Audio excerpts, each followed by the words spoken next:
So I wanted to share just a little bit of my experience working with Gabriella. She's my personal coach and someone I've known for several years. And so as we create this kind of sacred container with her for the next 2 hours, it's really, first of all, such a gift. So thank you, Gabriella, so much for making yourself available. I know your time is really, really valuable. And this webinar came about because Gabriella wasn't able to make it to our Lead with Love Summit. And raise your hand, practice raising your hand if you were at the Lead with Love Summit. Yeah, awesome. So we really, really missed having her there, and I'm hoping that your back feels better, Gabriella. But in some ways, this is such a wonderful opportunity because this is open to everybody. This webinar is free, and we wanted to make it accessible. And I spent a full year doing an intensive coaching practice with Gabriella. And for me, one of the reasons I always invite her to come and speak and that we're so delighted to host her is because I personally know how effective she is as a coach and a relationship coach. And I was one of those people that would have never, ever, ever, ever, ever, ever had a coach. And I thought it was cheesy and silly, and that people that had coaches and life coaches themselves, I thought were like silly and cheesy. That was just my view. And since that experience, I was having a really hard time in life and really, really challenged in my relationship in particular. And Gabriella came in, and some of the things that she shared with me, the agreements that we made over this year in particular, and it's lasted a little longer than that, but that one kind of intense year that I did, it really completely shifted everything for me and my husband. And I would say we were on a really kind of a crash course that was not looking good. And I would give, a lot of the credit obviously to Spirit and God and myself and everything, but a lot of it to Gabriella. And so what I wanted to share is just my own personal experience of how influential she's been in my life and in our life as a couple. We are really enjoying a beautiful relationship, and so much of it is because of some of the skills and the things she's going to share with you tonight. So I'm so honored to introduce her. Gabriella's been at the University of Santa Monica, and she is a graduate with a master's degree in spiritual psychology and emphasis on consciousness, health, and healing. She is the founder of Extraordinary Love, and she's been doing this kind of transformational work since 1994. So you are going to be held with somebody who has a tremendous amount of experience, one of the most loving, kind, beautiful women that I know, a sister, somebody who's supportive and loving, and just a huge advocate for growth and transformation towards our true essence, which is dun, dun, dun, dun, love. So with that, Gabriella, please take us away. Thank you, Gina. Thank you for that little endorphin burst. No matter how many years I've been presenting, I always get a little nervous before, and just somehow like feeling like this like burst into my heart. It just really, it helps me. So thank you for sharing your love with me in such a beautiful way. And I'm happy to be here all with you, both known faces and unknown faces. As Gina said, I herniated a disc in my back and couldn't get on an airplane this year to get to Lead with Love. So this is the presentation, this is a version of the presentation, the workshop that I was going to do there. So with that, as we're all arriving, we're just going to start with a little bit of a centering process, so that way we can gather our energies, we can begin creating a space together.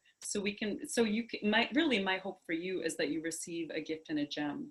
And you will want a journal, you will want a pen or pencil or something to write with, you will want to have that nearby, so if this is a time for you to get that together as well. But in the meantime, if it's safe for you to do so, if you're not driving or anything, just close your eyelids. And we're just going to take a minute or two here just to call in an energy field that really is conducive to what we're together here doing tonight. And so I just invite each one of us to imagine that we're in a big circle in a beautiful living room together. Although we've had over 100 people sign up for this, we'll see how many are actually on this call. But if you're calling in, or if you're here live now or listening to this later, just imagine that we are circling together, pulling our chairs in close, almost to the point where we can feel our knees touching. And just allowing ourselves to create a space. I know this is a webinar. I know this is a a format where there's a speaker, facilitator, me over here, and you as the listener. But I'm really inviting you to be an active participant in your own experience. And so seeing yourself in the circle.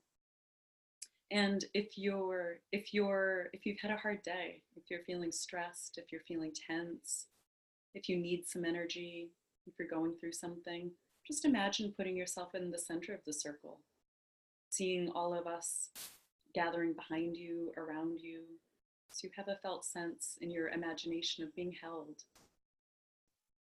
And if you're in a place where you're doing really great, where you're feeling really strong, you're feeling really clear, and you feel that you have energy to give, just imagine that you're standing around the circle, beaming your energy, beaming your presence.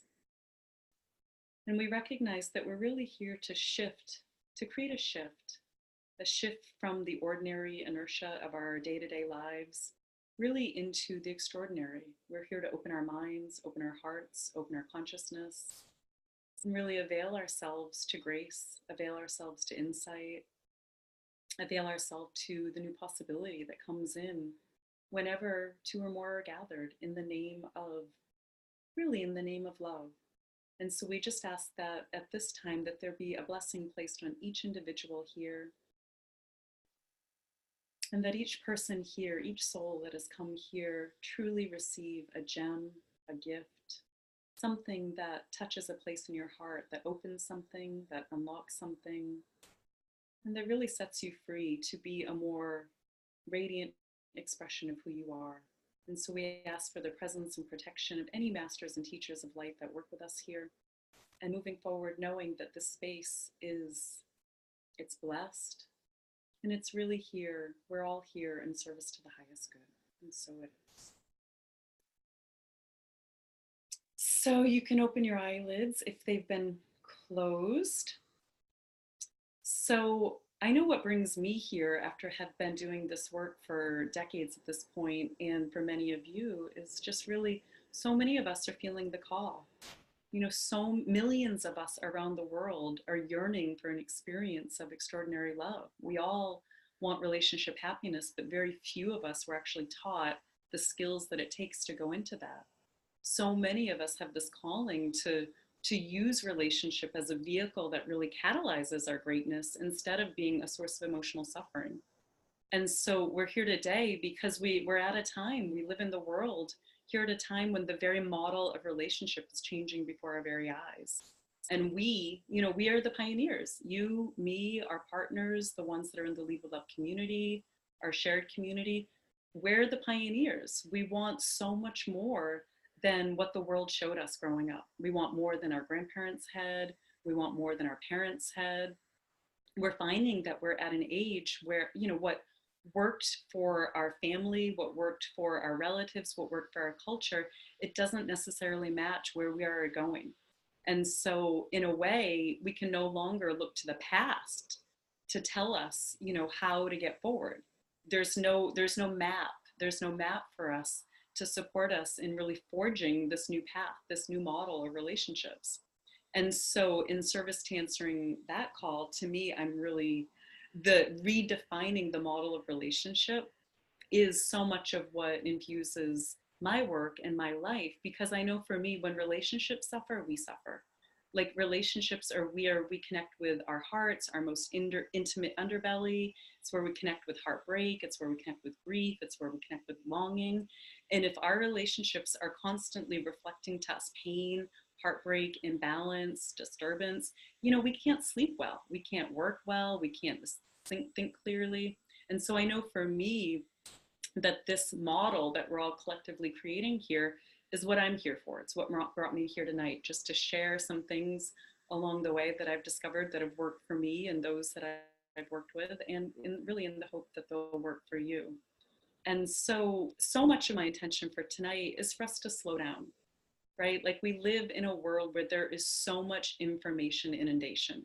Everywhere you look, there's people telling you how to be, what to do, how to think, how to look. And really what I'm interested in creating a space for you here is to really slow down into this conversation, to tune in to what's real for you.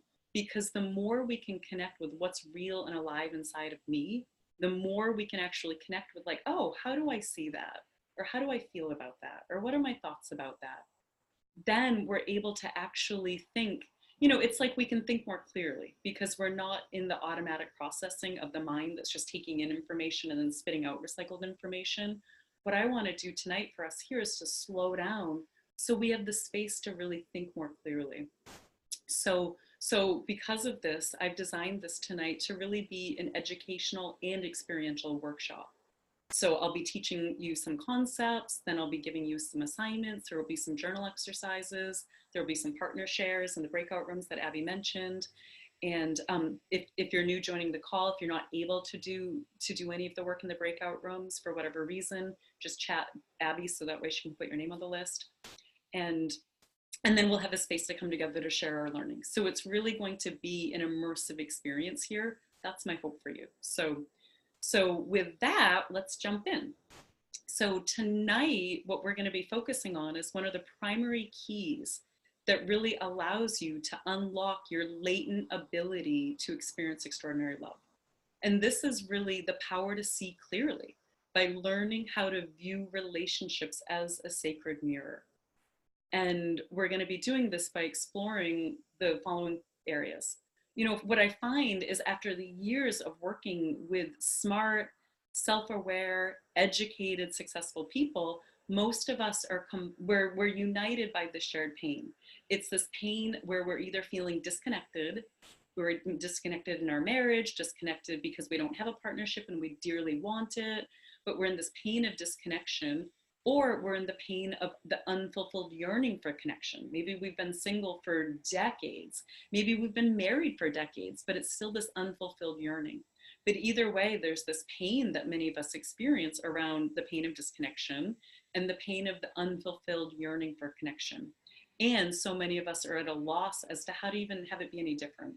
So we're going to be going over some of the reasons behind that and what some of the key misperceptions are that are behind this challenge.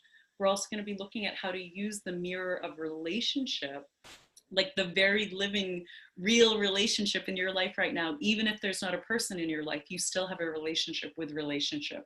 So we're going to be using the mirror of relationship to really support you in learning how to bridge this gap that may be keeping you disconnected and unhappy on some levels. And I'm going to be sharing some keys with you that if you use them and then take them into heart and take them into your life, really do increase the probability of you experiencing more of the loving, more of the connection, more the depth, more of the intimacy that you want. So here's how this is going to work. And here's how you're going to get the most out of this. I really believe that you're here for a reason. Like there's a lot going on in life. There's a lot of things that we could be doing right now. And some part of you called you to log on now, called you into this webinar, called you to show up for this call or to listen to this recording, because there's a deeper yearning to take a deeper look at your relationship with relationship. And so to really set you up in a way where you'll, really maximize your experience here, I'm going to encourage you to be present as much as possible. Close the other browsers. Don't be surfing social media if possible. Turn off your beeps, close any distractions.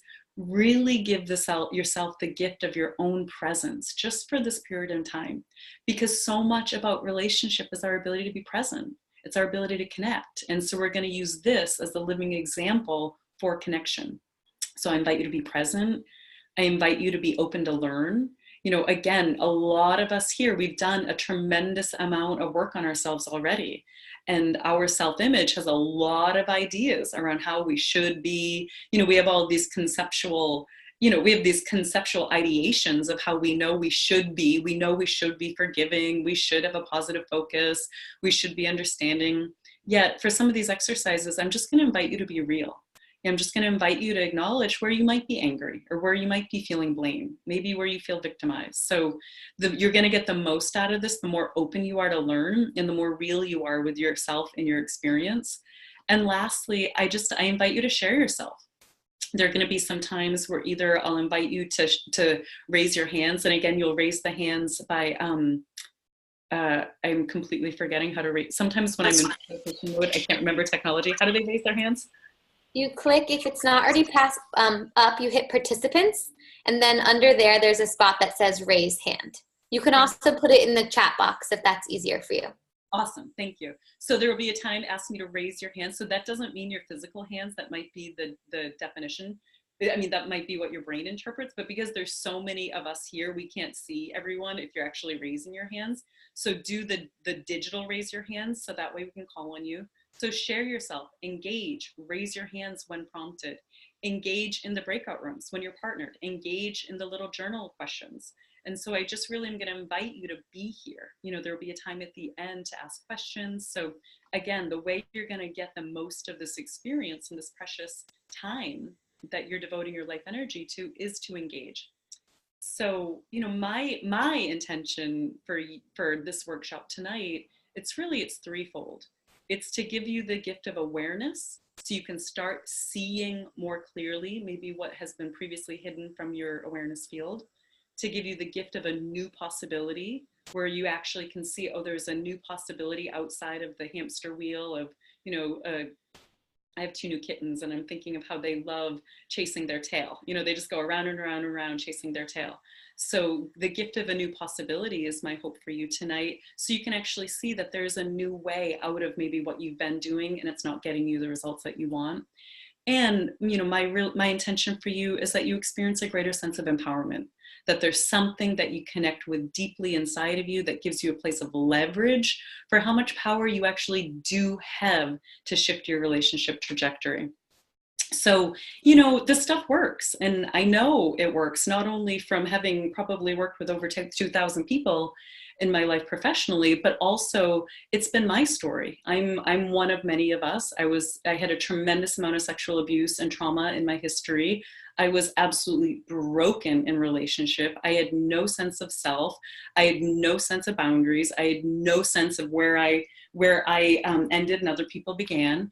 And yet there was this deep calling in my heart that knew that I was more than my history. So even though a lot of my early experiences were a sort of half version of myself in regards to men, because I was so terrified, there was also this call in my heart that knew that there was something more, there was something greater.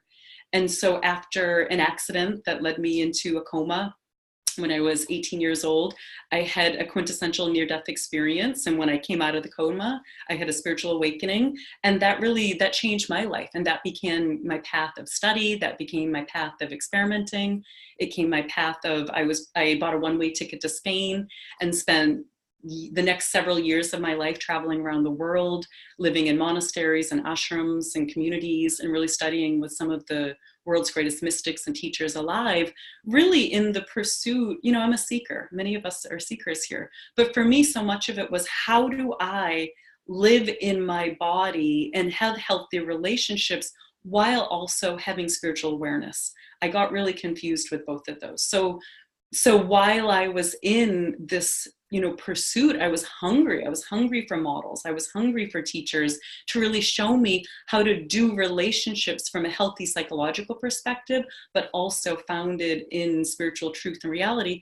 And I just couldn't find a model. I found that a lot of the dating resources that I was coming across, they just felt really inauthentic. They were just telling me how to be some version of me when really I just wanted to be me. I felt that traditional therapy was sort of just encouraging me to accept that to accept that I might have to navigate within a fixed sense of, you know, state of neuroses and that there was no way out.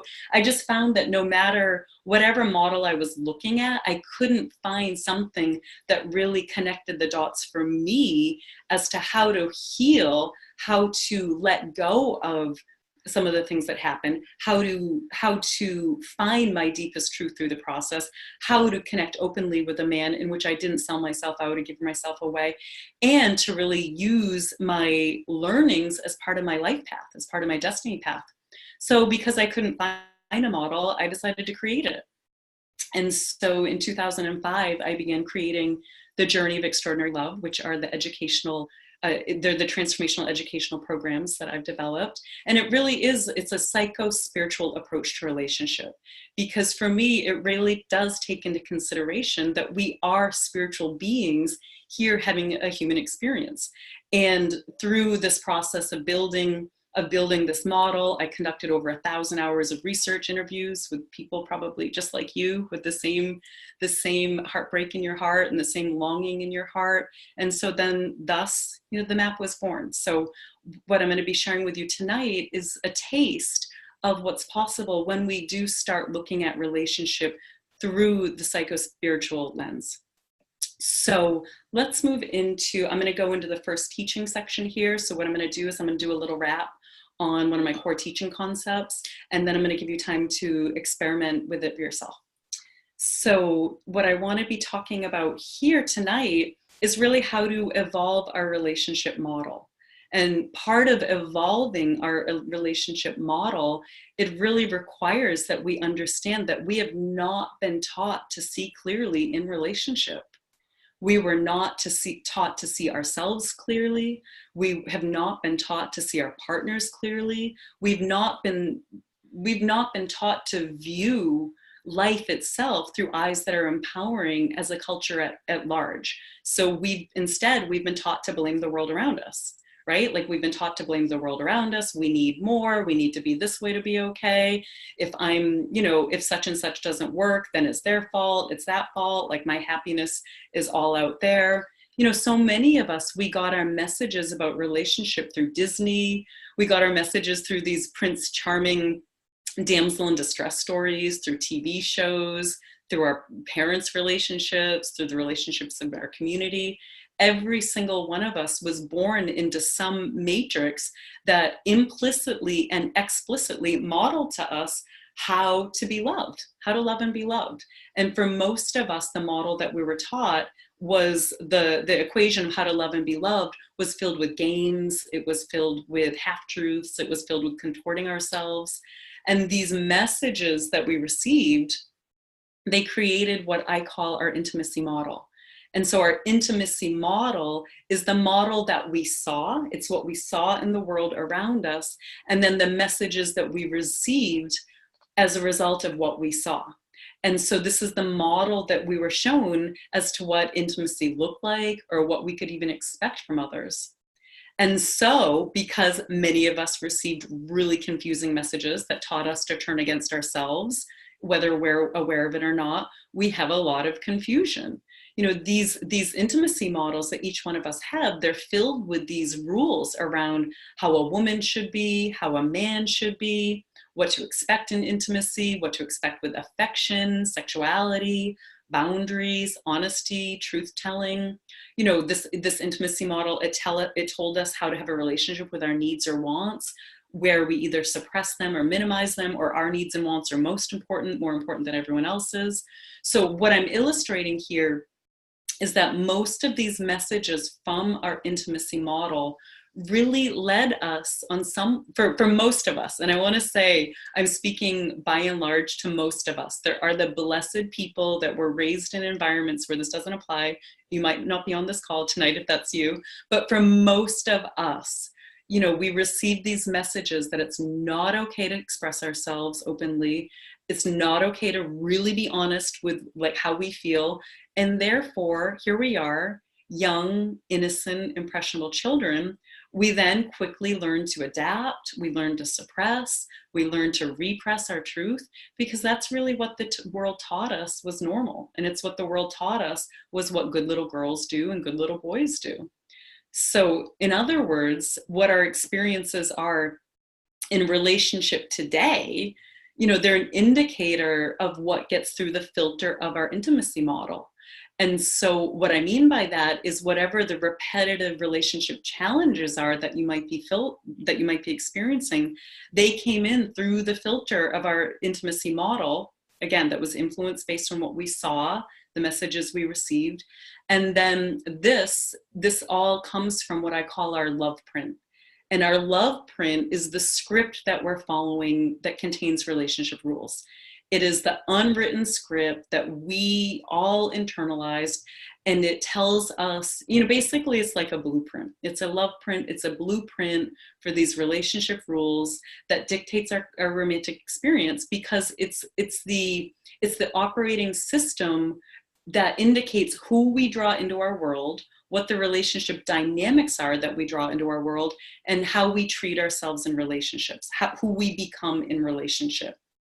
So I'm highlighting our intimacy models here, our love prints here, all of these things from our history, all of these influences from our past, they color our perception of reality. And we're here at a webinar tonight talking about how to really view relationships as a sacred mirror. And so much of this has to do with what our perception of reality is. And so our perception of reality is found in the way we look at relationships, in the way we view relationships, and also how we view ourselves inside of relationship. And we're going to be doing some work unpacking this. So I'm just laying out some information and context for you here. But here we have these perceptions of relationship that are colored by our previous history. And that's what is determining a lot of our relationship happiness or lack of happiness. So what we want to be doing tonight is just getting a little bit of freedom around recognizing that, oh, maybe my perception of reality, maybe there's some room to update it. Maybe there's some room for some new truths to come in. Because really, most of us were entrained to see through the eyes of fear or to see through the eyes of lack. In so many of us, we're walking around, and if we see ourselves through the eyes of deficiency, how do we see ourselves through the eyes of deficiency? Oh, am I smart enough? Am I pretty enough? Am I skinny enough? Am I successful enough? Do I have enough money? Do I drive the right car? Are my needs too much? It's like we walk around all day long being inundated with these messages from the world that are telling us that we're deficient, that there's something wrong with us. And if we're seeing ourselves as deficient, we're gonna be seeing our partners that way. And this is absolutely going to be influencing the eyes that we're looking at ourselves through and the eyes that we're looking at our partners through. Or the eyes that we're looking at relationship through, even if there's an absence of a partner, but there's a yearning for one. And really, the truth here is that relationships are a sacred mirror. The primary key that really unlocks everything is really getting this.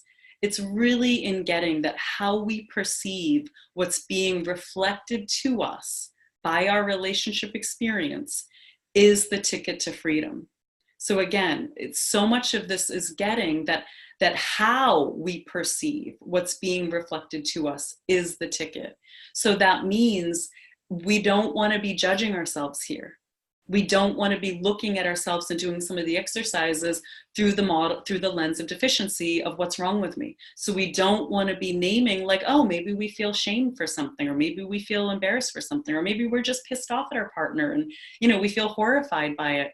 We don't want to be judging ourselves for our experience. So how we perceive what's being reflected to us in some of these exercises and in the mirror of relationship, the how is we want to be gentle. We want to give ourselves the grace to be human. Every single one of us was entrained in a certain way to tell us that we couldn't trust ourselves, that we couldn't trust the goodness of our heart, that we couldn't trust the goodness of our being. So many of us were brainwashed by these stories that effectively keep us disconnected from what our deepest truth is. And so the way that we start forging that connection and repairing that disconnect is by being kind with ourselves. So I'm going to invite you to bring a kind heart here, an open heart here. And as we do some of the exercises, to really give yourself the chance to really just look at what your experience is from the eyes of compassion. And so what I found, the biggest consequence of not learning that relationships are a sacred mirror is that we walk around thinking the power is out there, right? It's like since we were not taught that relationships are a sacred mirror, instead we were taught that we're a damsel in distress, or we need to be Superman and go rescue. We were taught in this very confusing model that the power is out there. It's out there in my partner, that my partner or present or future partner, that they have the power over my well-being on if they're understanding me or not, dictates if I'm going to have a good day. If they responded to my text in the way that I wanted or not, can totally distract or pull us down. So it's like we've been taught that the power is out there in our partner, even if they're not existing yet. We've been taught that our power is out there in God. It's out there in our fate and our destiny. It's like, you know, if it's meant to be, maybe it's not meant to be for me to have a healthy relationship. Maybe it's not meant to be, I've been single for so long. You know, so many of us get stuck in these waiting patterns, thinking that the power is out there in some invisible force to bring us what we want, instead of really doing the inner work to clear the obstacles so we're more available for what we want. So another way that we're walking around thinking that the power is out there is in these standards of perfection that we run on ourselves and others. These standards of perfection regarding beauty, regarding success, regarding emotional health, regarding accomplishment. So many of these standards of perfection that we run are in our doing. So if we're doing X, Y, Z, then we're okay. And it's another way that we're leaking our power out there. You know, we were taught to think, this is a big one that most of us can relate to, is if they would just change, then I'd be happy. You know, like if my husband if he wasn't so busy all the time, or if he wasn't on the phone all the time when I'm trying to talk to him, or if he listened to me more and gave me the attention I wanted, then I'd be happy. Or we have this idea that maybe if we chose a different partner, we should leave the one that we're with, we should get into a new relationship, because if we get into a new relationship, then I won't have to deal with disappointment or frustration or anger or sadness. That's another way we give our power away, because if there's a hook inside called disappointment, frustration, sadness, it's going to get rehooked with another partner. But again, these are just some of the ways that we've been taught that our power center is out there in the world around us, and what others are or are not doing, and how we are doing, how we're looking, how we're behaving. And it's just really, what I found is when we are in this story that is not true, but this story that every single one of us are hooked into because it's just part of being alive here on planet Earth, having an ego. You know, when we're in this old story that the power is out there, you know, in this other person that has this power over me to be happy, if we're focused on what he or she is or isn't doing, then we experience the pain of looking through a distorted lens. And this distorted lens often has us feeling what I call the 3Ds. So we feel disconnected, disempowered, and disingenuous. So let's just unpack those a little bit more. So it's like we feel disconnected. So again, when we bought into this falsified story that our power is out there, if we only have the love of our life, or the partner of our dreams, or the house of our dreams, or the body of our dreams, or the job of our dreams, or whatever it is, then I'll be happy. If we're in this story, we feel disconnected. And for a lot of us in relationship, the way that this shows up is that we regress. Studies show that most Western adults calibrate at the age of a 12-year-old emotionally in relationship, of a 12-year-old. And that's not my fault. That's not your fault. How to actually develop. We may have grown up, you know, our bodies have matured, but we haven't actually developed. So we may be walking around in these 30-year-old, 40-year-old, 50-year-old bodies where there's this very real disconnect between our current adult self and in an adolescent inside. And that adolescent inside, or that child inside, is guaranteed going to come up in relationship. So how else do we feel disconnected? We feel disconnected from our core essence. And to me, this is the principal disconnect that we play out in relationship. We are loving beings. Our essence is pure. Our essence is holy. Our essence is goodness. Just like a newborn child, a newborn kitten, a newborn puppy, a hummingbird, just like the rainbows that we see, the flowers in life around us, there's a universal intelligence running through every single one of us that is pure, perfect, and complete as is. And when we get entranced by our ego, and again, our ego is not bad, it's just the vehicle of our personality. Our ego is what makes up our thoughts, it's what makes up our behaviors, and it makes up our feelings. And when we get caught in the trance of ego, which is led to believe that we're separate, our ego is configured in a way to think that we're not perfect, whole, and complete as we are, because that's just its job. When we're in that trance of disconnect, forgetting that, oh, that there's goodness in me, I can turn towards the goodness in me. There's goodness in you, my partner, even if I'm angry with you. I can turn towards the goodness in you. When we forget this, that's the biggest pain that we experience through disconnect. So another one of the 3Ds is we feel disempowered.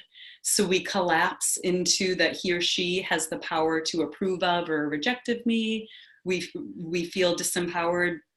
If we're single, we might have this, it's almost like a hunger looking around, everywhere we go. Are you my partner? Are you my partner? Are you my partner? And it's like we're leaking our energy outside of ourselves into this feeling of like we can't be at ease, or we can't be at peace, or we can't really be like, I know I'm just reflecting on, I remember when I was single and I was going through this experience where every single time I'd go to a public event, I was so hungry and desperate for love that any time I'd go to a public event, I would just be scanning for potential candidates. And it was such a distraction for me. So I felt really disempowered. It's like I couldn't actually focus on who I was outside of relationship.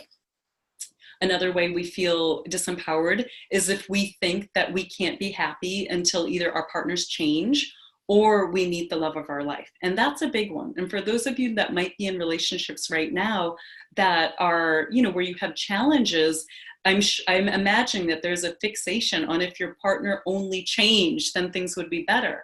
And that is one of the key ways that we plug into a story of disempowerment. And we're going to talk more about that later. Or if we're single and we feel disempowered because we just feel like we can't get on with our life. The clock is ticking. We want to have babies, whatever it is. We have an agenda for our life. But if we're single and life hasn't brought us a relationship, we feel disempowered and we feel like we're missing out on something. And so the last of the 3Ds, we've got disingenuous. We feel disempowered, or we feel disconnected. We feel disempowered, and we feel disingenuous. So we feel disingenuous. The way this largely shows up is because we've been socialized, at large to attempt to manage other people's perception of us, especially women. So we have the self-image over here. So here's me, Gabriella, the living, breathing experience of Gabriella. And then I have a self-image over here that cares about what you think about me, that cares about, if I'm liked or approved of, that cares about if I'm understood or not. We all have the self-image. And for when we forget who we are over here and we think we are our self-image, and then I start behaving in ways that are inauthentic to me, I start adapting myself or withholding what's real for me because I don't want to upset you, because I want to people please. I downplay what's real for me. If I'm in the self-image, I'm being disingenuous. And so we all interact with this in different ways. So these 3Ds, when we feel disconnected, disempowered, or disingenuous, they're what show up when we're hooked into this concept that the power is out there in this other person, and I'm kind of screwed until they change or my partner comes along. And so we're really here to debunk some of that story tonight. So, and a lot of the next thing that I want to introduce you to as to what's behind this is really the role of perception, And so we're going to be focusing a lot on perception for the rest of this workshop. And it's really the lens you're going to be looking at relationship through. And so I'm going to share with you a little bit about what perception is, then I'm going to put you into an exercise, okay? So what is perception? I think Anaya Nin, she said it really beautifully when she said, we do not see things as they are. We see things as we are. So perception is defined as a way of regarding, understanding, or interpreting something, a mental impression. So the way that we're regarding, understanding, or interpreting something is formed by the lens that we're looking through. And this is based on the mental impression formed by our belief system. And our belief system, it's implicit and subjective for every single one of us, because each one of us, our intimacy model is different based on where we grow up and the messages were that we received. And it's defined by our personal history. So our belief system sculpts the very eyes that we're looking through and how we are perceiving what we're seeing. And so, for example, like if I'm scared of snakes and I see something coiled up out in the grass, I might instantly go into a state of feeling terrified. I might think it's a snake, it's something coiled up, it's in the grass. My heartbeat might rise. I might be trying to run away. I might feel panic. So I'm already in reaction when in fact it just might be, a hose coiled up in the grass. But because I'm perceiving it as a snake, I'm already in reaction. So just like in relationships, if my perception is that I'll always be misunderstood and that I'll need to defend myself, then I'll probably assume and perceive that I'm being misunderstood by the men or women around me that I'm romantically involved in or intimate or even dating. You might not even be in a relationship with them yet. So our perception colors everything, and we may be perceiving a slight, an injustice. We may be perceiving something that's not even there, but we're just running on the script from our intimacy model. So what we want to be getting some freedom around is how to really open up our eyes so that way we're seeing more clearly. So we're going to go into a little bit of a journal exercise here so that way we can digest and unpack a little bit. So pull out your journal or whatever you're going to be writing on. And so I'm going to just slow this down and I'm going to ask you a couple of questions and we're going to go one at a time. You can type your answers in the chat box if you want. Abby's going to be putting the question in the chat box so you have it there. But the first question is what is your current relationship experience? So we're going to be taking 2 minutes here and I'm going to set a timer and I'll cue you around it. So what is your current relationship experience? Just write about, are you single? Are you partnered? What do you attract in relationships? What is your common experience? How do you feel in regards to relationship? How do you think? What do you think? How do you behave? So this question is what is your current relationship experience here and now? So we're going to take 2 minutes. I'm going to set a timer for that. And Abby, just put it in the chat box there so that way you can have it to refer to, and we'll come back in 2 minutes.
Okay, so just bringing that to a close here. My timer's going off. So now the next question that I'm going to ask you is what is your perception of relationship overall? How do you perceive yourself? How do you perceive men? How do you perceive women? Do you perceive relationships as a burden, as unattainable? Or do you perceive relationships as salvation? Do you perceive yourself as unlovable, as difficult, as too picky, as overly agreeable? Do you perceive yourself as a catch and that there could never be a possible match for you? Nobody could be good enough. Do you perceive yourself and your needs as more important or less important than others? How do you perceive men? How do you perceive women? Do you perceive men or women as having power over you, as always disappointing you, as untrustworthy? Do you see your partner as hard to please, or do you feel over responsible for their well-being? So again, just taking another 2 minutes. What is your perception of relationship overall? How do you perceive yourself in relationship? And how do you perceive men or women in relationship? And the questions in the chat box as well. And I'll give you another 2 minutes.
Okay, and just bringing that to a close.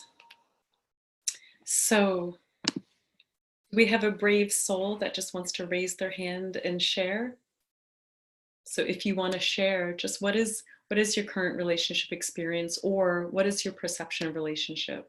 What do you notice the filter system in your perceptual, in your what do you notice that the perceptual filter that you've been running, how it has you seeing yourself or relationships? So if we have any brave souls, and I know that this is usually, it's a courageous act to be the first one to raise your hand, but if you would like to raise your hand and share just briefly here what you came up with, this is a good place to do so.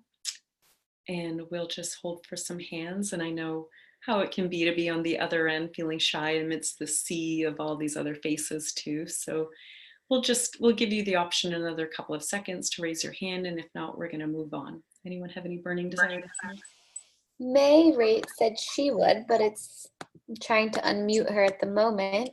I'm clicking. Let's see if I can see it on my side. I no longer see. Oh, hey, okay, sorry. I was like surprised. Hi. Okay. Sorry. What would you like to share with us? Okay, so sorry, give me 1 second. So what is your current relationship experience? I am attracting a lot of talented, successful men. That are kind of, I used to not, I used to attract men that weren't quite, they were like struggling artists. I am an artist myself. So, it was kind of like, but now I am attracting a different caliber, I guess I would say. They're talented, they're successful, they're making money from what they love to do. They're, you know, highly connected, all of that, you know, stuff. But I still find myself in the same pattern of really emotionally unavailable men, where they say yes, yes, yes, and then they kind of flake out, or they don't seem really to know what they want.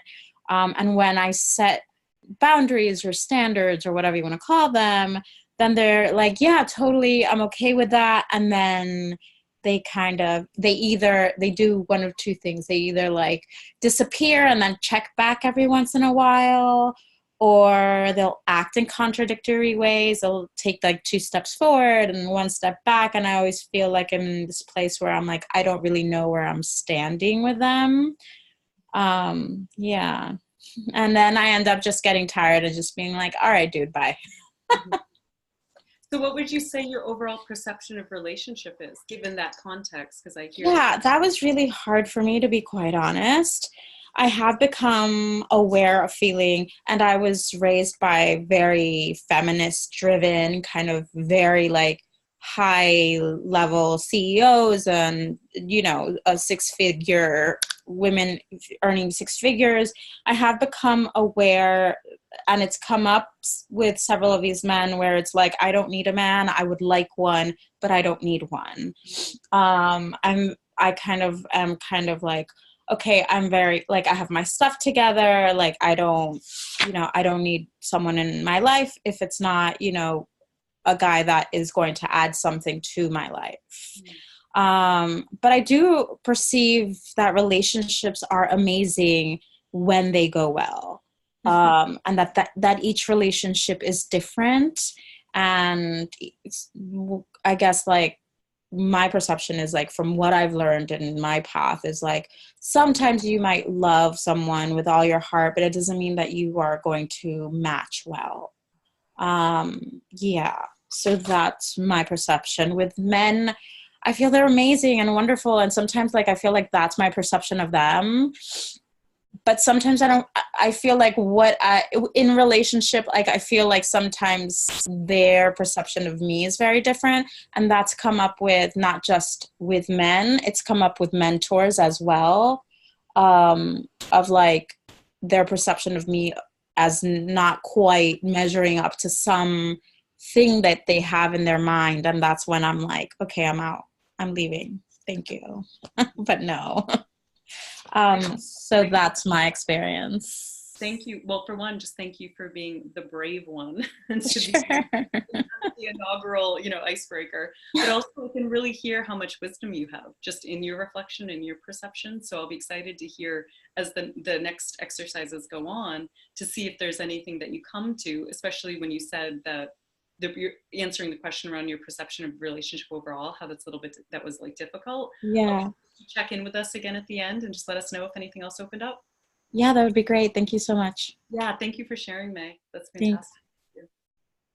So, you know, as May named here, you know, the bottom line is it's really normal to have, she didn't say the word confusion, but what I heard is there's a little bit of the confusion of like, I'm drawing in these amazing men on one hand, yet they're emotionally unavailable. What's going on? It seems like they have standards of me that then I'm either not matching. I know you didn't exactly say that, but there's this confusion. There's like this mismatched. And so what you courageously named, and you know, what of a lot of our experience is, it's really normal no matter what you named, right? It's like, no matter what it is, the bottom line is that the way that we've been taught to relate to relationship is historically from a place of some level of the 3Ds, where we feel disempowered, disconnected, disingenuous, then we'll bring it into disappointed. So, you know, what we want to look at, to me, what we want to go to right now is really looking at this perception of disconnection, because there's a disconnect even in what May was saying in terms of there's a mismatch of experience. Because what I hear and just even get from your energy, May, is that you're a beautiful light that's really open to, like, you're calling in these amazing men, and I am imagining that they're matching you on some level of your amazingness, but there's some disconnect in terms of how it sounds like where they don't stay, where it's not a long, it doesn't evolve into a long-term loving partnership, which I have the feeling that that's what you're wanting, and I might be wrong here. So what's influencing that is there's a perception of disconnection, because a disconnect is when our reality is not necessarily reflecting what's in our hearts. It's like in our hearts, we have a sincere longing, we have a really clean, pure desire, but what life is bringing to us is something that sometimes even reflects the opposite. So we're gonna look at what is in this perception of disconnection. Because really, if we perceive we're disconnected from goodness, sweetness, mercy, and then we want or demand that our partner give it to us, of course we're going to suffer, because we're assuming that this power of this goodness, this sweetness, this mercy it's outside of us. And the biggest misperception is that we believe that somehow we're separate from what we say that we want, especially the love that we say that we want in relationship. And so here we are, a lot of us are stuck in the cycle of either being in the pain of disconnection or in the pain of the unfulfilled yearning for connection. And we're playing this out in relationships. And really, to me, at the deepest level, this is a calling to remember and to awaken to who we are as loving souls. Because again, we're going to play out in the mirror of relationship how clearly we see ourselves. And if we're seeing ourselves through a distorted lens, we're going to play it out on our partner. And if we're seeing ourselves clearly, we're going to see that reflected back in our partner. But for the purpose of today, what we want to just recognize is that I want to normalize this, that misperception, disconnection, anything that you might be experiencing right now, it's part of the process. It's not a problem. This is not something that needs to be fixed or changed or made different. Really, it's a doorway to greater awareness and a doorway to greater compassion. And so we want to kind of be hanging out with the question right now, just to get you some insight on how do I know if the lens that I'm looking at relationship through is distorted or clear? Like, how do I know? How do I even know if I'm walking around, looking through a distorted clear? Because it looks like reality to me. And so we want to just slow this down and peel back the curtain to see what might be real for us. Because a lot of us are walking around feeling bad, feeling sad, feeling mad at ourselves or mad at our partners. And we might not even be aware of it. We just know that we're not happy, that we're not feeling great, something feels off. And so again, the idea here is just to create some space to relax around this conversation, because it can be uncomfortable to look at where we may be perpetuating some of the pain that we're experiencing. And sometimes it's just difficult so my message really here is it's okay to acknowledge to ourselves where we may be acting in ways that we don't necessarily feel good about, but that's really the ticket to how we get free, is starting to name and acknowledging where we are, what's real for us, what's true for us. So how do I know if the lens I'm looking at relationship through is colored by this perception of disconnection? How do I know? If I'm experiencing any level of consistent, repetitive challenge within romantic relationship, then we know that there's some influence where there's some perception of disconnection going on. Or if we're not behaving in a way that reflects who we know ourselves to be. So many of us, we know who we are. We're connected. We're here on a call like this. We're part of a community of Lead with Love because we know who we are. We have a deep sense in our being of who we are, but our behaviors over here don't always reflect who we are. And so there's some perception of disconnection that goes on when we're not behaving in ways that really reflect our truth. And we especially play this out within romantic relationship. Or if we are emotionally regressing a lot of the time, and this comes out in arguments in our relationships that never seem to resolve, if we're carrying around deep feelings of hurt, if we can't really express our needs and wants in healthy ways, if we're overextending ourselves in order to get love. A lot of us, as I was saying earlier, we might have grown up, but we haven't actually developed ourselves emotionally. So there's this disconnect between our current adult self, our chronological age, and a child inside that may have very legitimate unmet needs and hurts and wants from childhood. We're being run by this perception of disconnection if we're running these limiting beliefs that tell us that we can't trust ourselves or others, that tell us that we're unworthy of love, that tell us that have us believing that we need to be rescued, that we're flawed in some way. And until, X, Y, or Z happens, then we're not okay. We're running in a perception of disconnection if we think that the quality of relationship is really dictated by these rules of engagement that we believe we need to follow. That men should always pay, that men should take the lead, men always need to initiate, that women should be pleasing, should be agreeable, should look good, should put out. These are these rules of engagement that for so many of us, they're implicit. And what I mean by implicit is they are woven into the system, and we might not even be aware of how much they're affecting us, but we just know we don't feel good. And so we want to make them explicit. We want to pull them out and hold them up in front of us so we actually can see what some of these limiting beliefs are, what some of these standards of these rules of engagements are that tell us that we might be running this perception of disconnection. And really, we know that we're running a perception of disconnection if we're judging ourselves, because on top of these limiting beliefs about how, either we or they should be, we are just often so harsh with ourselves when it comes to either our lack of a partner or failed relationships or lack of fulfillment in relationships. And in these moments when we're exiled from ourselves, when we're judging ourselves, when we're beating up on ourselves, when we're picking apart our body, when we're picking apart our thighs, when we're feeling like we're a failure, we're exiled from our own sense of well-being. And if we're exiled from our own sense of well-being, then this is dramatically going to influence how we are with others. So all of these things indicate that there's an opportunity for us to see more clearly. And to me, the reason why I've devoted my life's work to this is because to me, this matters, right? It's like, if we sincerely are up for the game of extraordinary love, it really requires we do our work.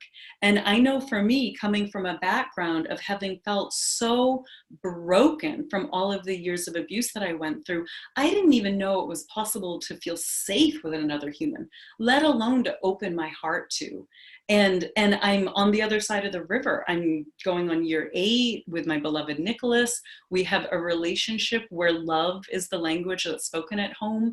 And I know for me that there was a significant amount of work that I needed to do to really avail myself for this. This work involves releasing the past conditions that we believed at one point to be true about ourselves and others. And the work is really in moving towards accessing and expressing the goodness of our being. We don't want to get stuck in the trap of looking at all of the stuff that we think is wrong with us and trying to my one of my mentors and teachers and friend, Dr. Robert Holden, he has this beautiful quote, and it says, "No amount of self-improvement can make up for any lack of self-acceptance." No amount of self-improvement can make up for a lack of self-acceptance.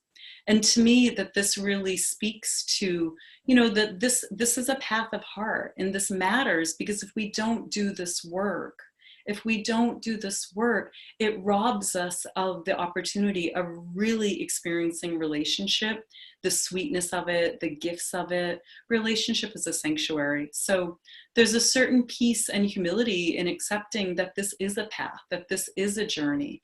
And, what we're going to be looking at tonight through the lens of relationship being a sacred mirror is we want to kind of have a little bit of a come to Jesus, because the reality is if we're not in the living experience of the relationship we want, it's because some part of us isn't integrated enough to be a match for that yet. And we want to be so sweet with ourselves in acknowledging that. And we want to acknowledge that maybe the disconnect, or not having the relationship we want, or being single, even though we say we want love, or being in a marriage that's not really working for us, we want to acknowledge that this works for some part of us, that it works for some part of us to not be satisfied, to not be happy or fulfilled. And it's okay. We want to have healthy respect, but that there are reasons behind why we may want one thing, but if we're not experiencing it, so we want to normalize it. We want to be gentle with ourselves. And we also want to give ourselves permission to have a new experience here. So we're going to be going into some partner share breakout exercises. So just want to kind of cue you up. I'm going to give you a little bit of context as to how this is going to work, just so we can create a safe space together here. So what I'm going to be doing is I'm going to be setting you up with a topic. I'm going to just give you some outlines, and then you're going to have time to share with your partner. I'll tell you exactly how. I'm going to cue it very specifically, so you're not going to have to guess on this. How long you'll know when you need to switch, all of that. So, but here's the deal. When you're in breakout rooms, this is not a place for advice. This is not a place to tell others what you think is best for them. So the way this is work is, if I'm partner A, and if I'm the first person that's going, I'm going to be answering a question. And this is a question that I'm going to ask you. Abby will also put in the chat box. So I'm going to talk for 2 or 3 minutes on this question. And your job, partner B, is just to be the listener. Just to be the listener. And you may have the temptation to tell them exactly what they need to do to fix it, or this or that. And this is what we're not going to do tonight. We just want to create a safe space. So again, partner A, when it's your turn to share, you're going to be sharing for a couple of minutes. I'm going to cue you. You're going to stop sharing. You're both going to come to silence. Then we'll pass the metaphorical baton to partner B. Partner B will share, and the listener, you'll just hold in the silence, and then we'll come back into the group room. Okay? So no advice, only listening. So I'm going to set you up for this, and then and I'll cue you, Abby, when it's time to put them into the breakout rooms. But what we're going to be looking at are some of the key misperceptions that are really behind this pain of disconnection, or the pain of unfulfilled yearning for connection. So really our intention here is to get curious and to start opening our eyes and awareness as to what is happening inside of your relationships. Just really, this is one of the ways that we create the connection that you're actually longing for, that we are all longing for.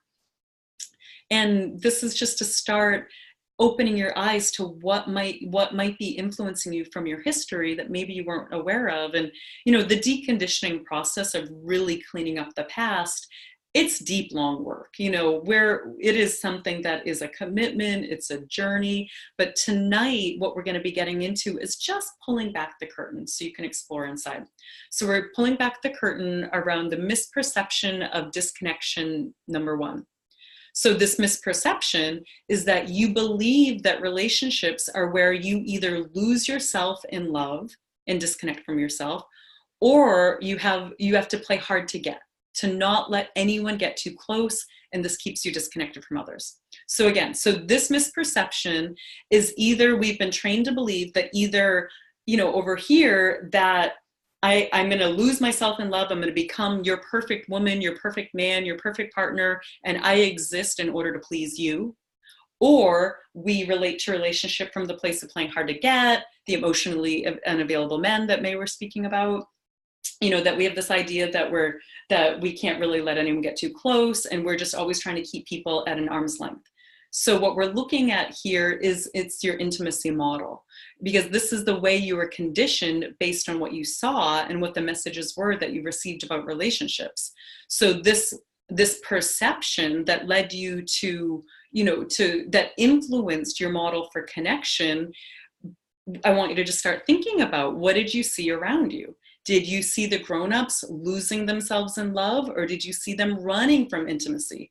Did you see them running from hard conversations? Did you see them pouring themselves all into the other person or into the kids? Did you see that it was safer to keep to yourself so no one could really hurt you? Did you see it was safer to withhold what you really wanted because you didn't want to get shamed, or you didn't want to get ridiculed? Or you felt that, like, if you did speak up, no one would notice, so what's the point anyways? Or was your intimacy model one that others' needs are more important, that it was important for you to disregard what was true for you in order to keep the peace?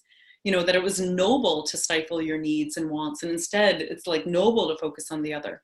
So just start thinking about what your early developmental experiences were, growing up. What were the messages that you received around, is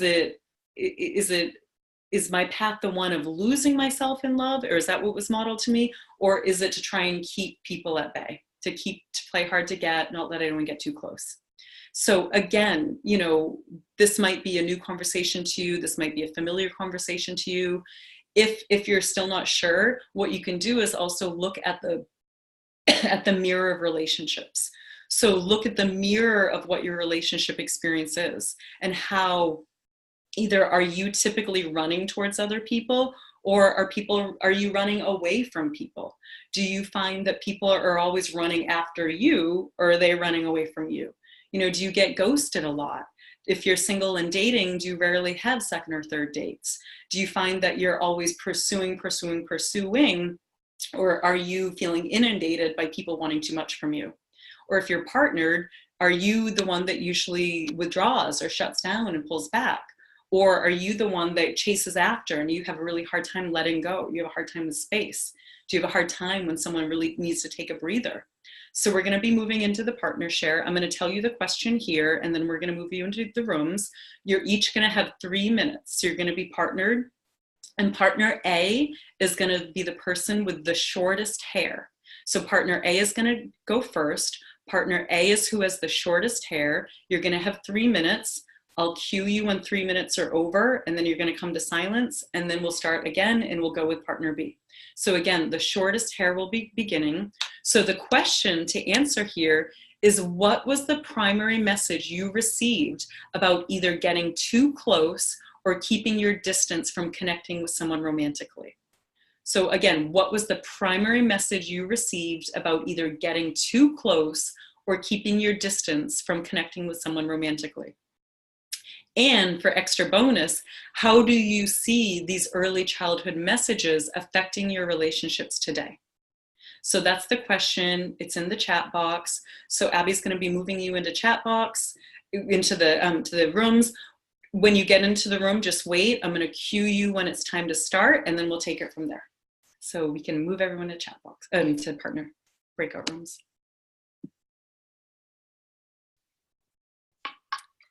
So everyone has been invited, and you just have to accept the invitation.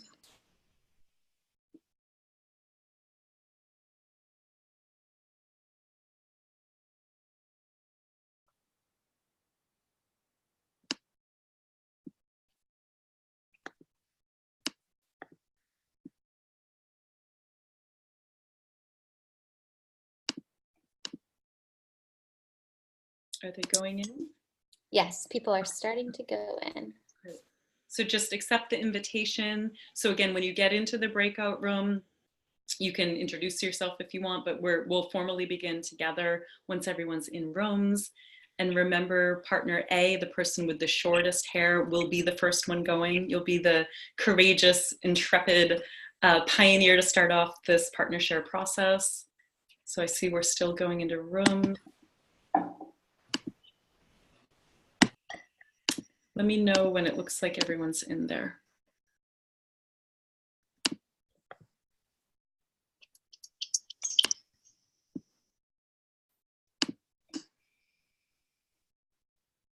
I think for the most part, everybody's in. Okay, and for some reason, it's not giving me the controls to chat into the breakout room. So can you chat in, just queuing them up to please begin, and we'll start the 3-minute clock right now. Yep. So just type it in. Fantastic.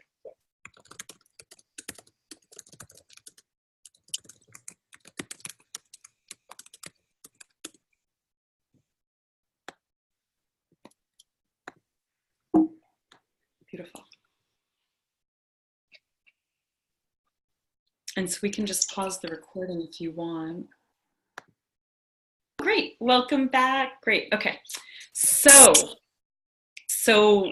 you know, a lot of what, here, let me just actually, I need to move my screen a little bit here. So welcome back, everyone. I hope you enjoyed your little partner experience, at least to be able to, you know, one thing that I love about the Zoom technology is that it's a way where we can actually connect and see, you know, eyes and touch hearts and just connect together no matter where we are in the world. And, you know, what I love about breakout rooms is that it does give you the chance to connect with someone that maybe you wouldn't otherwise have an opportunity to do so. So welcome back. So we're going to pick up the thread of where do these misperceptions of disconnection even come from? So we're going to go right into another part in honor of time here. And again, I'm not sure if we mentioned this at the end of the call, but the call is, it's for 2 hours, but we may go over a little bit just based on some of the experiential processes that we'll still be doing. And if you need to go, that's fine. You can pick it up with the recording. And if you can stay, we'd love to have you with us. So these misperceptions of disconnection, where do these even come from? They come from our conditioning. I mean, straight up, everything that we are playing out in relationship that's creating emotional drama, that's creating some level of fallout, chances are it's completely as a result of some part of our conditioned system picked up these messages that we received when we were kids, through our intimacy model, based on what the grown-ups around us were doing. It's from our love story. I call it our love story. It's the story that limits our experience of relationship based on the story we tell ourselves about love. You know, I always, I never. It comes from our love print. Again, this is the blueprint. This is the model of relationship that is built by these invisible hidden relationship rules, which dictates the type of person or dynamic we call in and who we become in relationship.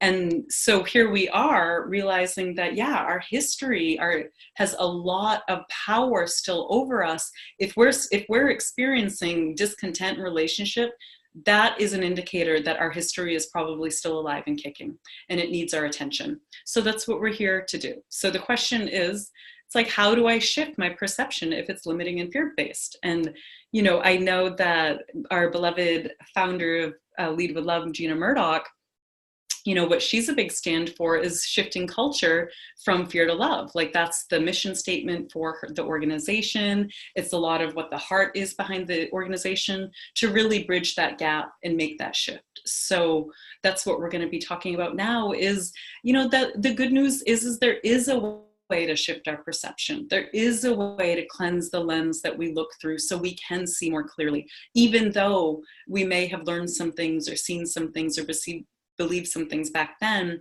that have caused us a lot of suffering. They're not true. We can let them go. So, you know, what I find is that so many of us were here because we're seeking connection. We're seeking a deeper connection beyond what we've previously known. We're wanting, you know, we're at an unprecedented time in history where we actually want mates that help us actualize our highest potential. It's not just a partner to help pay the bills or to clean the house, to cook our meals, to make babies with, but it's like we want this mate, this partner, where we get to really experience that heart, body, mind, and soul alignment. So from there, we can go out into the world and give our gifts and shine our lights collectively. And this really does require that we each become the man or the woman that is living in alignment with our values, where we know who we are on the deepest level and that we know how to navigate challenges that arise in a way that really ultimately promotes growth and connection instead of breakdown and fallout. And so what we're wanting to do here is look at how we can change the lens that we've been viewing relationship through. Because if we've been viewing it through a lens that keeps us feeling disempowered, disconnected, disingenuous, how do we know that? We look at the mirror of relationships. If we're not happy, if we're not really experiencing the relationship of our dreams, that tells us that there's probably something in our perceptual filter, in our lens, that needs some updating.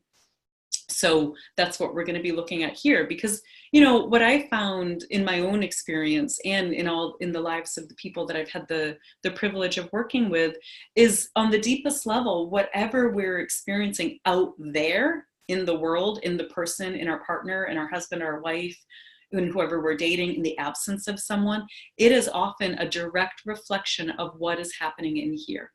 So I want to introduce you to one of the key core concepts that I teach in my programs, and it's that relationships are a sacred mirror, right? Like, that's part of the title of this webinar. That's something in that called You Here to Gather tonight. So relationships are a sacred mirror. So we're beginning to shift at this point, this workshop, starting to look at relationship through the lens of being a mirror that reflects me to me, you to you. You know, relationships are the mirror that reflects matching energy. Relationships mirror our glory. You know, when we come together and we have this experience of feeling adored, feeling seen, feeling cherished, that energy is attractive and we want more of it, and we want more of the person it's coming from. We see each other's beauty, we feel deeply connected, you know, all is well in our world, we're like starry-eyed, the energy is delicious, it's fulfilling, it's soul satisfying. And then enough time goes by in relationship, enough weeks, months pass, and we realize that relationships, they also become the mirror that we project blame upon, shame upon, disempowerment upon. And these also are reflecting, these mirrors that in a relationship, this is reflecting our often unconscious internalized script that's filled with these old stories of unworthiness and unlovability from our intimacy model. And these mirrors, they help us come face to face with our own judgments and perceived separation from love, really, so we can repair and release these core misperceptions and misunderstandings. Then we're more free and available to stand in the truth of who we are. And so we unconsciously seek out others that match these often painful old stories, so we can play out the dramas necessary. Yes, drama is necessary in relationship. It's necessary.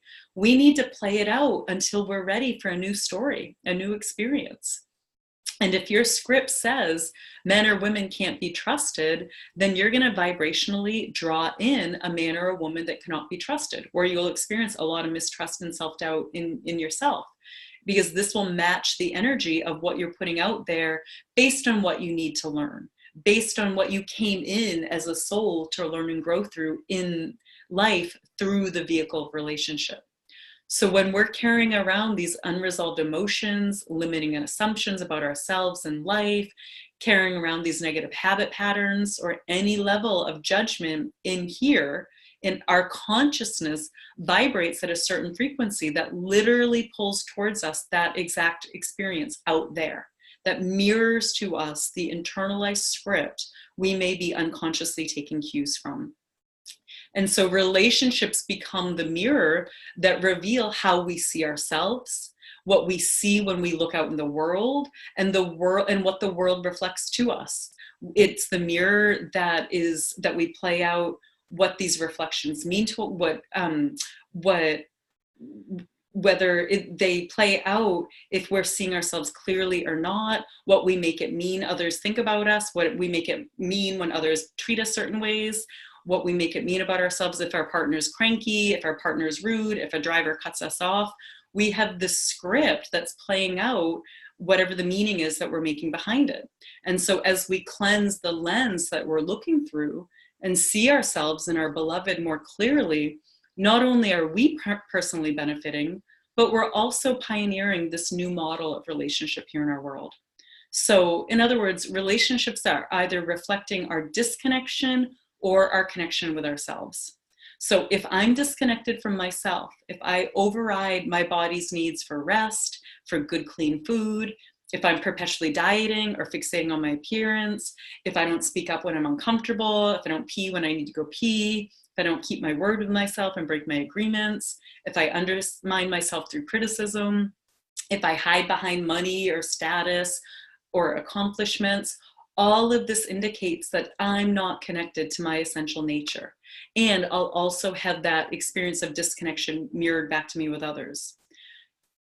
And on the other hand, when I'm at home inside of myself and connected to myself, when I'm honoring my word to myself and others, when I speak up for myself, when I take gentle care of my body, when I give myself permission to ask for what I want and need and can actually take it in and receive this, my relationship will also reflect that connection back to me.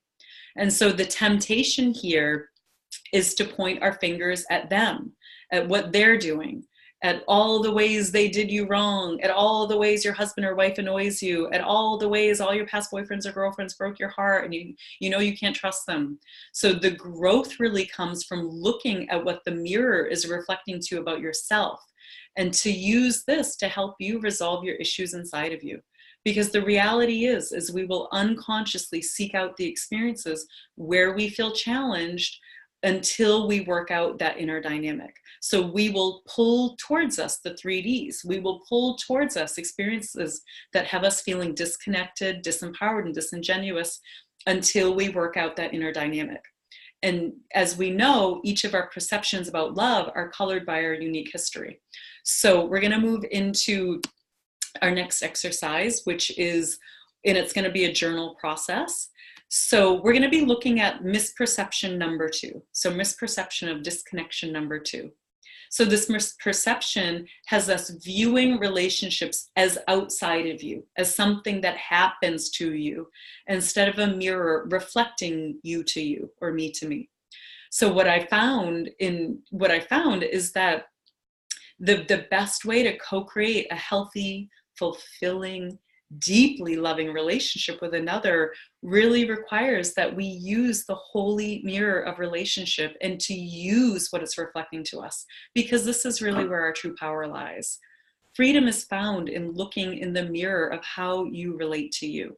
So this is how we start to take our power back, by really slowing this down to explore how we can use what we can see in the mirror of our relationships as a doorway to create a more kind and loving relationship with ourselves. So the benefit of doing this work really is that the more we engage in this sort of work of looking at the reflection of what we're seeing in the mirror of relationship, is then relationship becomes a mirror that begins to reflect more of our heart and less of our hurt. So we're going to be doing a journal process here. It's going to have 3 steps. So I'll ask you one question at a time and walk you through it. You'll be doing this silent on your own. You're going to have 2 minutes for this. So the first question is if you were to consider your relationship experience as a mirror reflecting you to you, what do you sense the mirror is showing you about your relationship with yourself? So again, if you were to consider your relationship experience, no matter what it is right now, single, partnered, whatever it is, if you consider it as a mirror reflecting you to you, what do you sense the mirror is showing you about your relationship with yourself? What is the mirror of a relationship? Is it reflecting to you? What is it reflecting to you about how you treat yourself, about what you believe about yourself, about how you feel about yourself? Is the mirror of a relationship reflecting broken agreements, lack of boundaries, unexpressed hurts, anger or sadness of not being seen or heard?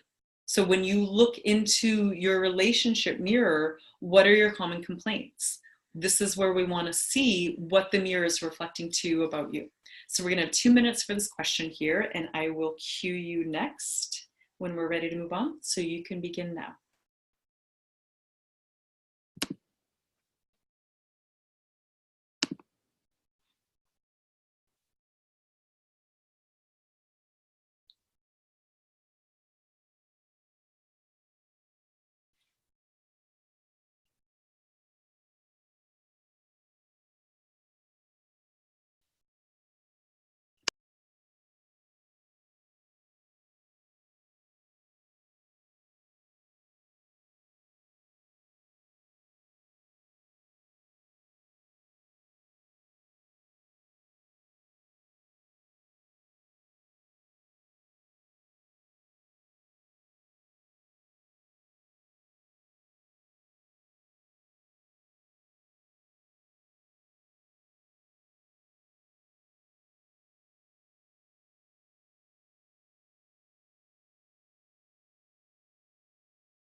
Okay, so we can wrap that up. And so we'll move on to the next question, which is, what would you like to see in the mirror of your relationships? If your mirror reflected more of how you do want to be treated, how would that be? Would you like to be treated with compassion, with patience, with acceptance, with gentleness, with understanding, with caring? You know, what would you like to see in the mirror of relationship? If your mirror reflected more of how you do want to be treated, how would that be? And you have 2 minutes for that question.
And just bringing that to a close. And now we will go into the last question here, is if you were to consider one specific example of how you could offer yourself, excuse me, if you were to consider one specific example of how you could offer this to yourself, how would you like to be with yourself? How would you like to be with yourself? Would you like to be more accepting of your shyness? Would you like to be kinder to your body? Would you like to be more patient with yourself? Would you like to be more forgiving of yourself? Or maybe ways that you behaved in the past? Would you like to have more patience with your personal challenges? So this last question is, if you were to consider one specific example of how you could offer this, which your answer was for number 2, if you could offer this to yourself, how would you like to be with yourself? And so we'll take 2 minutes for this.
Okay, and so just bringing that journaling exercise to a close here.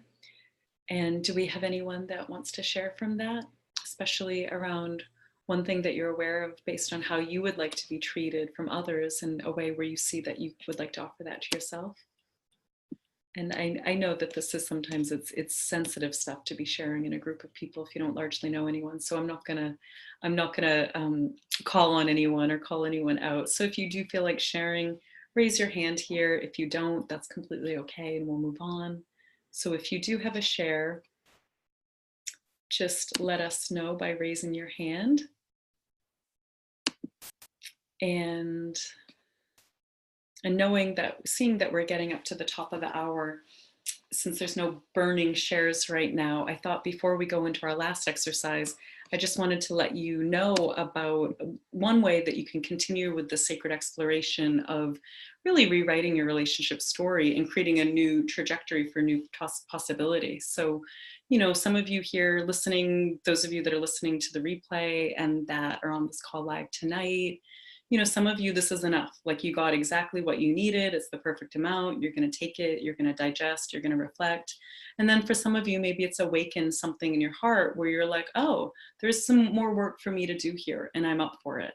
So for those of you, because we found that there always are the hungry ones where something does get touched in terms of just wanting something more.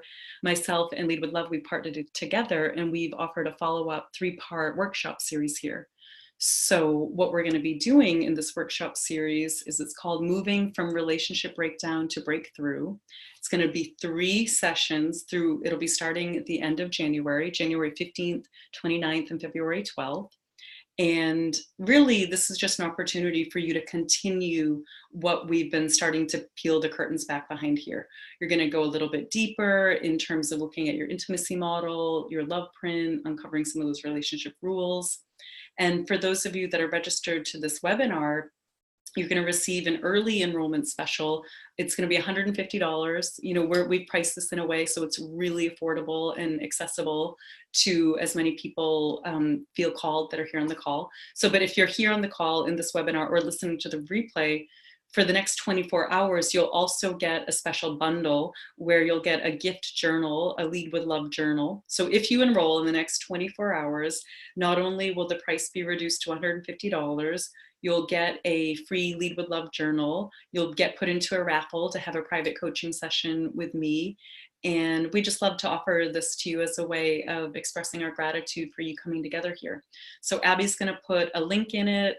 You know, the first 10 people that register in the next 24 hours will be receiving this bundle. We're capping this workshop series to 25 people because we really do want it to be an intimate space. So like I said, it's going to be capped for 25 people, and the link's going to be in the chat box, and hope to see you there. So let's move into, let's bring it home, right? Because the bottom line is that the mirror of relationship, it's really always going to reflect our intimacy model if we don't update it. It's always going to reflect our old unconscious relationship rules until we rewrite them.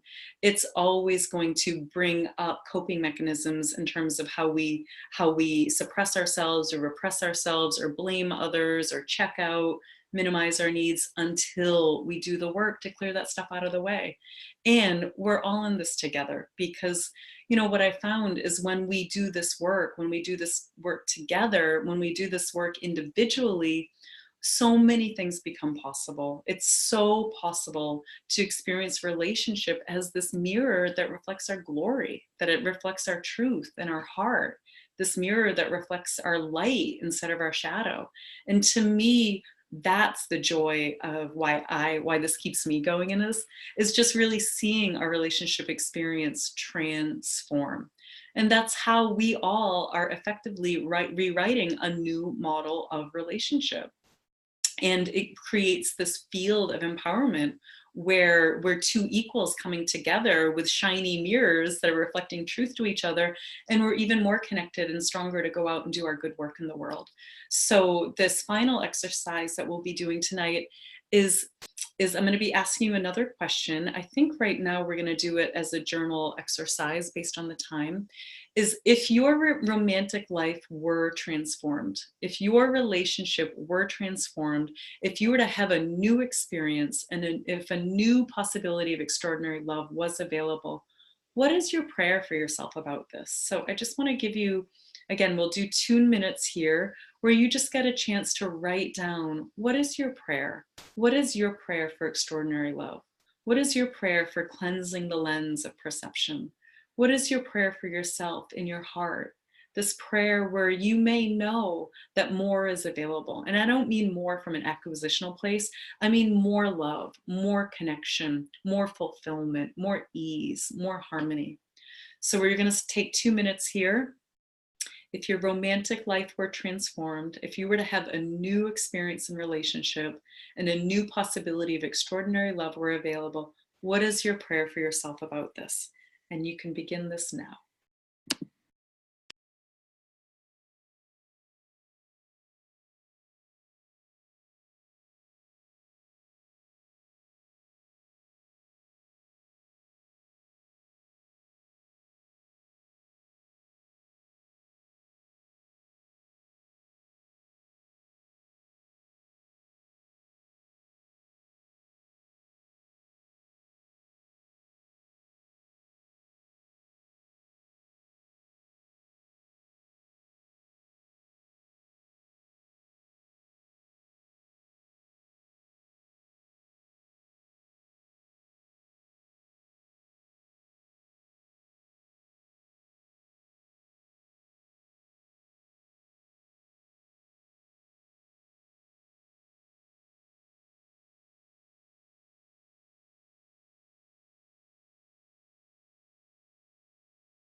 Okay, and just completing that. And since we all just started planting seeds for our beautiful prayer, I also serve as an ordained minister. So I just want to take a few seconds here and just ask that Spirit places its blessing upon these prayers, both written or unspoken in our hearts, and that every person here listening to this, feeling into this, tuning into this, that they receive this prayer being made manifest, that they become the man or the woman who's truly available for extraordinary love, and that they enter into a living experience of partnership that so fully reflects the fullness and the beauty of their being, the magnificence of their soul. And we just ask that every being here, for the highest good, receive this answered prayer. And so it is. Okay, so we're going to be moving into our closing piece here. So just a little bit of a wrap up before we move into our final breakout room partner share. We'll do just one little one just for a closing. So just to kind of recap some of the salient points that we've gone over tonight. I know that there's been a lot of content here, but really I like to give a whole and complete experience to the best of my ability. So we're walking around in this world where we're taught that the power is out there, where we're taught, we were shown all of these stories based on everything, all the messages that we received that informed our intimacy model, that had us interpret and perceive how we view connection, intimacy, emotionality, partnership, sexuality, affection. All of this is written into it's deeply written and woven into our psyche. That's also found in our love print, which is the foundational playing field, that it's the operational system that dictates who we draw in as a partner, what the dynamics are that we draw in, and also who we become in relationship. When we think that the power isn't in us, when we think it's out there, we default to the 3Ds. We feel disconnected, disempowered, and disingenuous. The truth is, relationships are a sacred mirror. And the more that we take a look in the mirror at what relationships are reflecting to us about us, we pull our power back. And really, the truth is that anything's possible when we show up with a sincere heart and an open mind and a true willingness to have a new experience. Anything's possible. So we're going to be going into our final breakout rooms tonight. And this is just really to digest, what the question is here, what you'll be sharing with a partner is what's opening up for you. As a result of being here in this workshop, what are you seeing more clearly now? What are you walking away with? So you each will have 2 minutes just to digest and unpack, and also just be witnessed and seen on what's opening up for you. What are you seeing more clearly now as a result of being here tonight? What are you walking away with? And so we can, Abby, whenever you're ready, we can start putting people in breakout rooms. So again, when you get into the breakout room, how about the person, I can't remember how I said it. Well, we'll say the person with the longest hair begins, their partner A. So when you get into the breakout room, you can introduce yourself, but we'll cue you when to begin. And so partner A, you'll go first with the longest hair. When you're cued to begin, you'll share for 2 minutes what's opening up for you. Then Abby will cue you when to stop. You'll come into silence, and then we'll cue you for the next partner. So let's see. So let me know, Abby, when everyone's in the breakout rooms.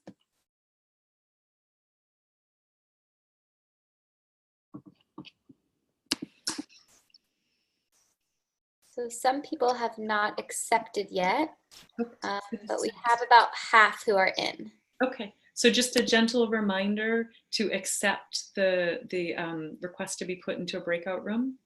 If you want to go into this closing section, open this up for shares or any Q&A. I know that we're past the top of the hour, but for those of you that hung in here, I know this was a really rich, sort of complex subject, but in a workshop space and Lead with Love, we have the space for it to really unpack and digest. And I know that we're all in our lives and the inertia of our lives, but I'm happy to stay on the line if anyone wants to just share how this was for them, if you have any questions for me, anything like that. So go ahead and raise your hands if so. And in the meantime, if you're feeling called to that, do so. But in the meantime, I just want to leave you with the words of Rumi, the beloved Persian mystic Rumi. Rumi says, "We are the mirror as well as the face in it. We are tasting the taste of eternity this minute. We are pain and what cures pain. We are the sweet cold water and the jar that pours. Soul of the world, no life nor world remain. No beautiful women and men longing. Only this ancient love circling the holy black stone of nothing, where the lover is the loved, the horizon and everything with it." So it's always such it's just such an honor for me to be here with you. My hope is that I've left you with something here that you can take into your life and use. I hope to see you in January if you're called to join us in this intimate 3-part workshop series. And if there's nothing else right now, if we have anyone that would like to share, do we have any hands? Otherwise, we will sign off and we'll call it complete. Have a beautiful evening, everyone. God bless you. Bye-bye.